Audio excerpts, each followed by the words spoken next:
سوال 7. در جعبه 3 مهره قرمز، 4 مهره آبی و 5 مهره سبز وجود دارد. اگر یک مهره را تصادفی خارج کنیم چقدر احتمال دارد الف این مهره آبی باشد؟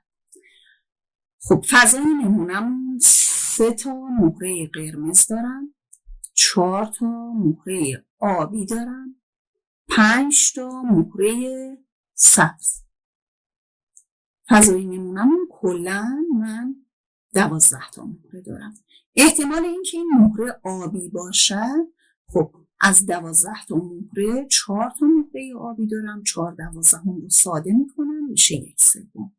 احتمال اینکه این مهره سبز نباشد، خب وقتی سبز نیست یا قرمز هست یا آبی هست، پس میشه 3 به اضافه 4 مساوی با 7. احتمال اینکه این مهره سبز نباشد میشه 7 مهره از 12 مهره. این مهره قرمز یا سبز باشد، قرمز یا سبز 3 تا مهره قرمز دارم، 5 تا مهره سبز دارم، کلا میشه 8 تا مهره. 8 تا از 12 تا به 4 ساده میکنم میشه 2 3.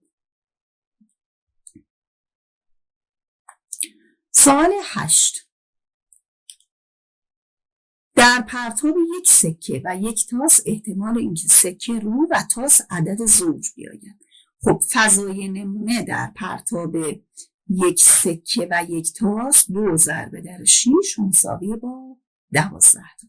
حالا میخوام حالتی که سکه رو و تاس عدد زوج بیاد، میشه رو و 2 و رو و 4 و رو و 6.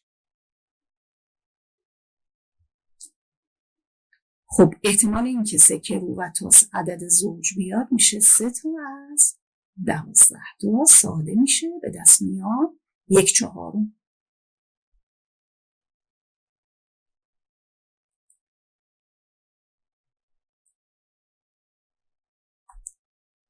سوال 9. در پرتاب 2 تاس احتمال اینکه هر دو عدد رو شده مساوی باشد. خب فضای نمونمون ms در پرتاب 2 تاس مساوی با 6 به توان 2 مساوی با 36. حالا از 36 حالت که به وجود میاد چند حالت اعداد رو شده مساوی هستن؟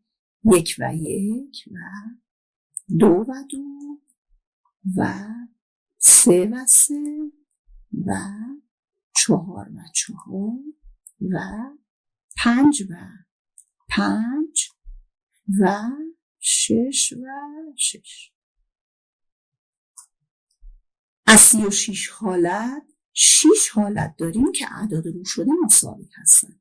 پس 6 از 36 ساده میشه 1/6.